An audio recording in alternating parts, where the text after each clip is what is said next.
So when you work on the CX30 on the rear brakes, you have to put it in a maintenance mode in order to do the rear brakes. That disengages the emergency brake. And then when you're done, you have to take it out of maintenance mode so everything is set right. So this video going to show you how to take it out of maintenance mode after the brake job is done. It's going to be a little bit choppy watching because I'm moving the camera around to show you what's going on while it's being done. So you just got to kind of bear with us, okay? So to start with, you're going to press the engine button, but you're not going to start it. Just press it so the lights come on.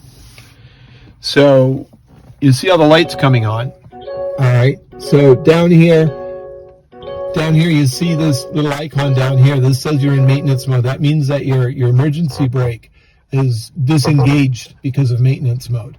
So we want to make sure that light goes out, and that's how we know we've successfully accomplished this. So the next thing is we're going to hold the accelerator all the way to the floor.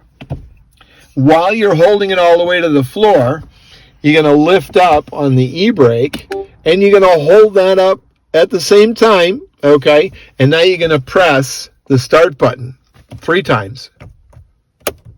So you do all that together. Now, when you're doing all that, you see over here, you're getting some status information. And hopefully that worked. And then if we look over here, we could see that the icon telling us that the e-brake is fully disengaged. That icon is now gone. So hopefully the e-brake is now engaged. Now let's start the car and see what happens. Actually, we're going to turn the car off. Now that the brake is disengaged and the icon is out, we're going to shut the car off, let everything power down.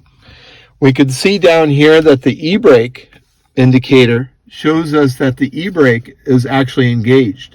So this should be an indicator that we've successfully executed taking it out of maintenance mode. Now the light went out because we shut the car down. So the next thing to do is start the car and see what happens. So now just start the car normally. And we're going to wait for all the status symbols that normally flash and go out. Make sure that all goes out.